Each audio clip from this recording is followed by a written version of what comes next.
Good afternoon, everyone. Thank you so much for coming. This is an exciting event.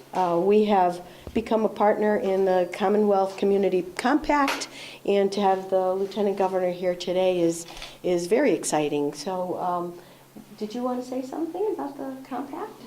You'd like to start by talking about how you selected your best practices between you and the President of the Council, and then the legislators can speak and say a few words if you're not too shy today. Have you done this before? And then I can wrap it up and put it into context.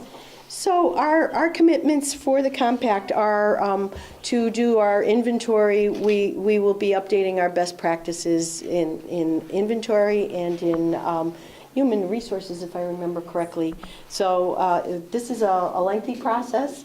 I have to give a shout out to Ryan Quimby, who was, we've changed forms of government. So a lot of this was done under the old form of government, and Ryan, who's our IT director, but wears a lot of hats around here, was the person that was sort of the go-between for getting a lot of that done, and is the person that actually educated me on the pieces that we needed to do and how important it was for us to be a part of this compact. So it's a great step forward. More good business for us to be getting into, better ways of doing business around here as we continue to update our form of government. So I thank you very much for coming here today. I don't know if the President Thanks so much. Well, I just think it's an exciting opportunity to be involved with the state, and there are some obviously things here, human resources especially, we're already trying to work to centralize our human resources departments here and work on some of those best practices. It's obviously a long road, but this is going to be a great opportunity for us to get down that road a little quicker with maybe a little less pain and suffering. So I just want to say thank you to the Lieutenant Governor for being here, and I appreciate your time and look forward to working with the state on this. Great. Thank you both. You have an excellent delegation, state representatives here today. Representative Buffalo as well as Ash, two terrific legislators. I served in the legislature for 10 years, and you should value individuals like this who are so dedicated, understand the concerns and priorities of the community, and go to bat for you during the budget, during policies, during legislative meetings. It takes a lot of time and effort, and I know how in tune you are with your community. You know, we text and follow each other on Twitter as well, and you're always at something and always available.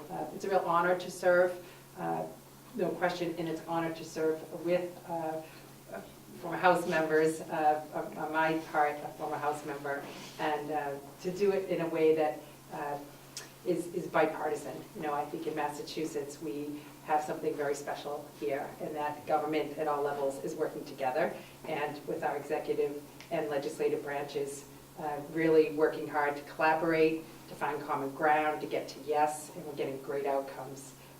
We're #1 state, says U.S. News and World Report. Isn't that awesome? Because of, I believe, the bipartisan leadership and the hard work of so many people like these two representatives. So thank you for coming. Maybe you want to say a few words, because you're obviously funding this compact program in the state budget, and we appreciate that.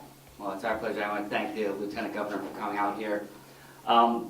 I've had the pleasure, this is the third community compact I've been at with the Lieutenant Governor. I just want to thank you for your commitment. And I was glad you mentioned too, you know, so many times we see in the federal government, I mean, you may or may not have noticed that it doesn't always go smoothly currently, but in the Commonwealth, we have worked together very well. And I think we don't always agree in our own parties, but we don't always agree, but we agree that we're all working together for the betterment of the Commonwealth of Massachusetts. And I want to thank I was still triggered to say this, Select Board, the Council in East Long Meadow for stepping up. This is a great thing for the community, and thank you so much for your commitment and coming out to Western Mass so much, which, I mean, it means a lot to not only East Long Meadow, but all of us out here, so thank you so much. My pleasure.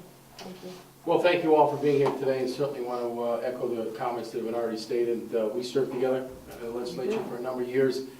These are great things that goes on in each and every one of our communities, larger cities, smaller communities, towns, such like East Long Meadow, and certainly Lieutenant Governor has been a tremendous asset, and you know, frankly, obviously Governor Baker as well, doing a tremendous job, reaching out to communities, coming out to Western Mass, Lieutenant Governor said that we're the #1 state, and I do believe we are, but I do want to throw a little pun into that we got the #1 governor, most popular governor. So, maybe she can't say that, but I can, so I'll do a little shilling for the administration today. But seriously, it's great to work with Karen and the administration. They get it.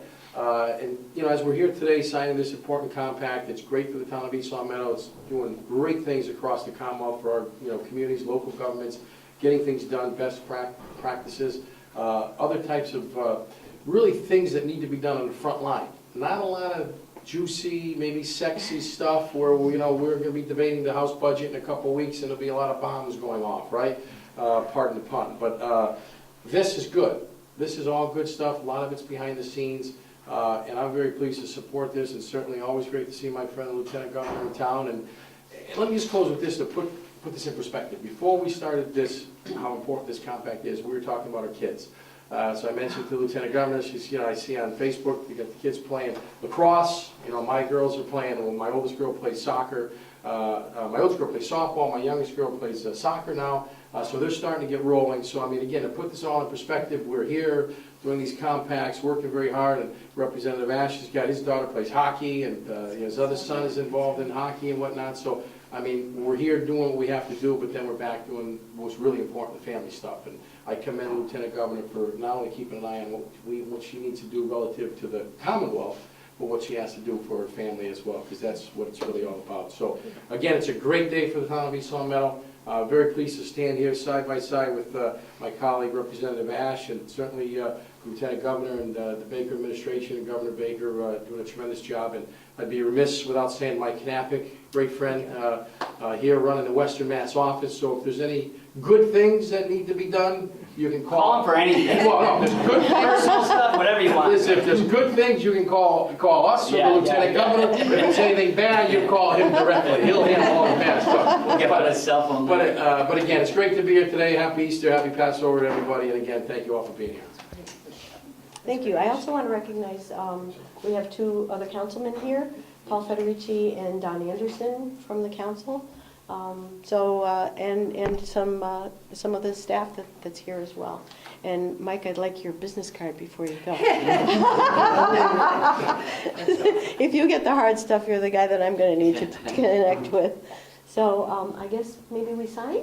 Let me just say thank you to your workforce, your chiefs, obviously, and fire and police first and foremost. Thank you to you and to your departments and to the families that support the officers and firefighters in your departments. You do a function of government that's the most important to keeping our communities safe. And that comes with risk, comes with sacrifice, and we are grateful.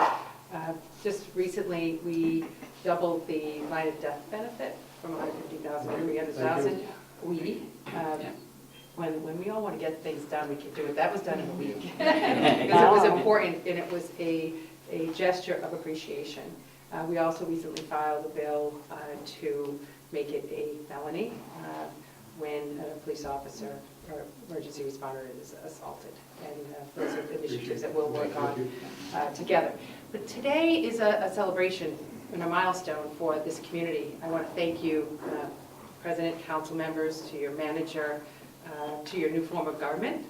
Those are big steps to take. The Community Compact Program is the result of Governor Baker's very first executive order, and it was intentional. We wanted to signal right out of the gate that we would work hard to strengthen the relationship between state and local government, that our vision about making Massachusetts a stronger and better state in which to live and to work, raise a family, doesn't happen from Beacon Hill. It happens through the grassroots of the communities that make up our Commonwealth, all 351. Both the governor and I served as selectmen in our respective hometowns. So a lot of our work around community development, community build-out is around and from the work that we did as selectmen. And we have enormous appreciation for those that choose to be elected to office like this, and to the workforce that shows up every day in town halls and city halls, really making sure that you're delivering services to help the people in your community. So the first executive order, first of all, we knew this could not be an unfunded mandate because those don't work. We wanted it to be funded and we wanted it to be voluntary. And we wanted it to be voluntary because we wanted the community to come together, the leadership, to think about where you're at as a form of government, but more importantly, where you want to go, and what are some of the things that perhaps have been on the back burner that you just haven't been able to get to because of time and resource constraints that you can elevate. And it's actually a program that's working very well, in fact. You have chosen two very important best practices for your community, making an assessment of your fixed assets and figuring out for your future what you need, what's underutilized, what can be released for sale or development, are all great ideas to start to figure out. The other is human resources. We're seeing here in the Commonwealth with the robust economy that we have a strain on local government and finding talented people to be able to work in these public positions, especially in the areas of treasurers and collectors and accountants. People in the finance world are in the private sector. There are not enough people to fill these jobs, so it's putting a strain on local government. So to figure out from a human resource standpoint, the jobs that you have today, what you need in the future, and supporting your employees through training and good policies is really important. But you chose these, and I want to say thank you for doing that. The other part is that it's funded. This started out as a $2 million program, and we are now into our third budget. I want to thank the legislators for understanding the value of this, because in our budget, we obviously program dollars for it. And this House legislative team advocated for continuing to fund this program. So we have $2 million for the Community Compact Program, $2 million for the Regionalization and Efficiencies Program, which you can now take advantage of because you are a compact program, and $2.8 million for DLTA. That's the local planning agencies that assist you in your work. And we also put in $2 million in our capital program for IT, using more technology in local government to deliver service. So that's another form of local aid. Obviously, we've reached the high water mark, and we'll keep going on local aid to communities. We promised that we would increase local aid at the same percentage of revenue growth at the state level, and the House members have supported that as well, because they know these dollars, when they come into your community, are to be used at your discretion. You figure out where your needs are, and you use those dollars. So you'll see us continue to put our money behind our message. But here on the Compact program, just to give you an understanding of how widely it's being embraced, you are the 270th community to sign a community compact with our administration. We have 299 that have applied and are approved. So I'm getting closer to the goal of reaching every community in this state. And it is my the most favorite part of my job is to come here in places like this, to visit with the local officials, be in your town halls and your city halls where you are planning and preparing and making decisions and, you know, having constructive dialogue about your future. And to be able to, through a compact program like this, support you is really, really valuable to me personally and to all of us. Because when Representative Polito talked about family, that's really what drives me to do my work every single day, when I think not only of my children who are 13 and 11, but the children across our Commonwealth. And I do believe that the measure of our success collectively is when our children and theirs, the next generation, has the opportunity in this Commonwealth to find their job, to find their career, and to be able to live in a community in or near where they grew up, because they find good schools and these opportunities in a safe, healthy, and well place to raise their family or to start their business and to grow their roots even deeper in this Commonwealth. And when you just deepen those roots and those families stay here, that's true success. And that really will help us knit together an even stronger Commonwealth. So this is a very valuable program for us for those reasons and more. And being in the program now, you avail yourself of other grant programs that are funded by our administration. One final point. The other benefit of this relationship is that I learn a lot when I'm traveling about the needs and concerns and ideas. One of the things I learned early on is that there were a lot of regulations impacting local government that were putting strain on your staff's time. A lot of these regulations were unnecessary and completely obsolete or outdated. We took all that information in from you, and we created what was called the Municipal Modernization Bill. I mean, this bill, right, was like this big. They had to break it out into 5 separate committees. They held 5 separate hearings. These 2 went and testified and pushed for it. Local officials came from all over the state to testify for that bill. Now, we got about 90% of that bill passed at the end of the legislative session last July. And another example of how very easily the process could have broken down. So this is way, way too hefty, too many things in there that we don't agree on. Let's put that off to another day. But they didn't.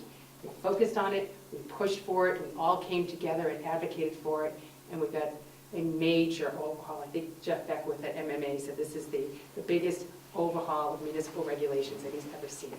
So that's great, good job, and I know your treasurer collectors are really happy about a lot of the tools that are in that final now law statute. So congratulations, thank you for your leadership. Thank you. Thanks for working so hard, and it's not hard for me to come.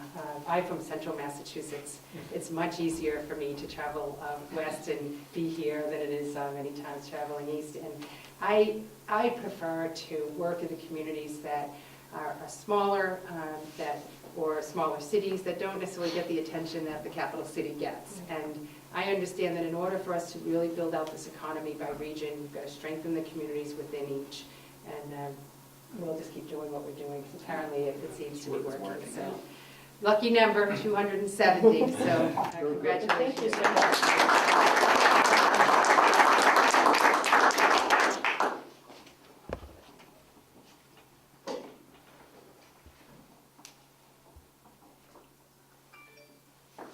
There you go.